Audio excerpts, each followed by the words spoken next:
Bienvenidos a Infiltrados TV. Si eres nuevo en este canal, dale like a este video y no olvides de suscribirte y activar la campanita de notificaciones. Está por producirse la proclamación, la pseudo proclamación del candidato Castillo, que no es una proclamación válida, no es el candidato elegido. Esa proclamación es nula, de nulidad absoluta, de nulidad insalvable, irrita, inexistente jurídicamente. Por tanto, no produce los efectos de la cosa juzgada. Es un principio universal y es un principio consagrado por derecho peruano, que son nulos los actos que tienen fines ilícitos, más aún inconstitucionales, o que son contrarios a normas que interesan al orden público. ¿Y cómo no va a interesar al orden público que se respete y que se aplique el precepto constitucional contenido en el artículo 176 de la Constitución, que establece que el sistema electoral tiene la obligación de asegurar que los resultados electorales reflejen de manera fidedigna la votación popular? Ese es un interés de orden público. Por tanto, esa proclamación es nula, porque viola normas que interesan al orden público. El artículo 178 de la Constitución, en su inciso quinto, le confiere al Jurado Nacional de Elecciones una potestad precisa, que no la puede irse más allá, no puede excederse de esa potestad, porque el acto que se otorga fuera del marco de la jurisdicción y la competencia, fuera del marco de las potestades, es un acto nulo. El inciso quinto que menciono, el artículo 178 de la Constitución, establece explícitamente que el Jurado Nacional de Elecciones proclama al candidato única y exclusivamente que haya sido elegido, no a quien no haya sido elegido, y no ha sido válida legítimamente, comprobadamente elegido aquel candidato respecto del cual el Jurado Nacional de Elecciones ha enterrado la prueba relacionada con el masivo fraude electoral. Cuando el Jurado Nacional de Elecciones, violando la exigencia constitucional que le impone, que está establecida en el artículo 181 de la Constitución, que le impone taxativa, imperativamente, apreciar los hechos con criterio de conciencia, no puede el Jurado Nacional de Elecciones, en virtud de ese precepto constitucional, rechazar la admisión de la prueba ofrecida y su actuación, enterrándola, más aún, remitiéndola al Ministerio Público para que investigue los supuestos casos, los acreditados casos, no supuestos, acreditados casos de delitos, de fraude electoral. El Jurado Nacional de Elecciones ha adoptado la posición del cartero. No, señor Salas Arenas, no, señor Rodríguez Vélez, no, señor Sanginés. Ustedes hacen bien en remitir al Ministerio Público para que investigue los delitos, todas las pruebas sobre los fraudes cometidos. Pero ustedes no pueden declinar el cumplimiento de su paralela obligación constitucional, que es apreciar los hechos a que se refiere esa prueba para fines electorales, porque su rol es un rol electoral. Ustedes no pueden computar esos votos relacionados, contenidos en esas actas de escrutinio, sobre la premisa de que remiten la prueba sobre el delito de fraude al Ministerio Público, y ustedes sí computan esos votos. En consecuencia, ustedes han incurrido en delito, pero ahora sí proclaman, con la proclamación, ténganlo muy claro, usted Salas Sanginés, usted Rodríguez Vélez, usted Sanginés, Salas Arenas, Rodríguez Vélez y Sanginés, ustedes incurrirán en una nueva manifestación del delito contra la voluntad popular en la modalidad prevista en el inciso quinto del artículo 359 del Código Penal, que consiste en alterar de cualquier manera los resultados electorales y en base a ello proclamar a un candidato que no ha sido elegido, fuera del marco de sus potestades y de su jurisdicción y competencia. Quiero hacer referencia a otro aspecto que es verdaderamente muy grave, y esto atañe al Ministerio Público, a los fiscales, a la fiscal.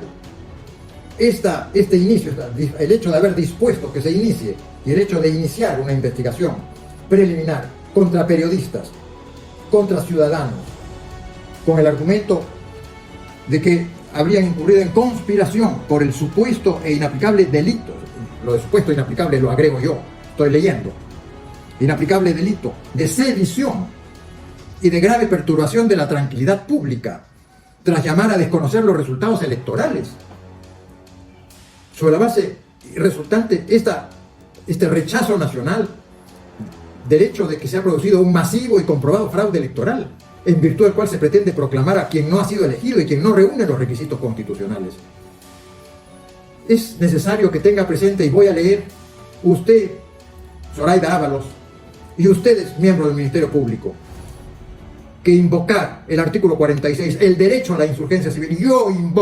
Yo personalmente, invoco el derecho a la insurgencia civil contra un candidato que no ha sido elegido y que está siendo proclamado. Y yo, señora Zoraida Ábalos, el artículo 46 de la Constitución Política dice literalmente, voy a leer, nadie debe obediencia a un gobierno usurpador, ni a quienes asumen funciones públicas en violación de la Constitución.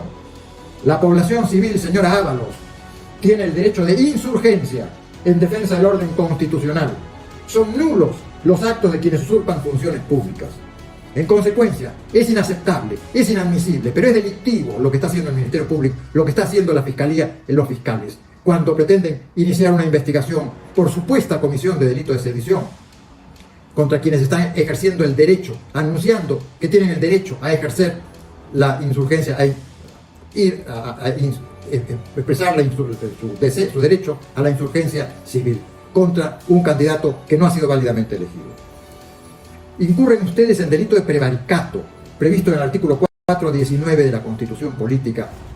Señores fiscales, señora fiscal, el artículo 419 del Código Penal preceptúa que el fiscal que emite dictamen contrario al texto de la Constitución Política incurre en el delito de prevaricato. ¿Y cómo se define, de acuerdo con el diccionario de la Real Academia Española de la Lengua, el concepto de dictamen? El concepto de dictamen es un concepto lato, señora Ábalos. El concepto de dictamen se refiere a la emisión de una opinión o de un juicio con relación a cualquier materia. Eso es un dictamen. Y cuando un fiscal emite un juicio, dispone que se apertura una investigación preliminar contra periodistas y contra ciudadanos. Y cuando un fiscal dispone la apertura y procede a la apertura, incurren ya por esos actos el delito de prevaricato. Yo quisiera también hacer referencia a otro delito en que ya está incurriendo o ha incurrido la fiscal de la Nación, Zoraida Ábalos, el delito de complicidad con respecto al delito contra la voluntad popular en la modalidad ya mencionada del artículo 359, inciso quinto del Código Penal, que establece que incurre en el delito contra la voluntad popular quien torna imposible el escrutinio y quien, por tanto, procede a alterar o altera los resultados electorales. ¿Por qué ha incurrido usted, Zoraida Ábalos, en la condición de cómplice? Porque usted ha omitido remitir al Congreso de la República, tal como yo le requerí, como ciudadano, que estoy afectado por estos actos de fraude nacional, fraude electoral masivo, incurridos incluso a nivel de las más altas instancias. Yo requerí que usted remitiera mi dictamen, mi denuncia contra 3 personas que gozan del derecho al antejuicio constitucional: Sagasti, Bermúdez y Salas Arenas. Y usted viene arrastrando los pies para que no se investigue y para que se pueda proclamar en el interín. Usted ha incurrido, Zoraida Ábalos, en el delito contra la voluntad popular, en la condición de cómplice. Si te gustó nuestro video, dale like, suscríbete y activa la campanita de notificaciones. Nos vemos a la próxima.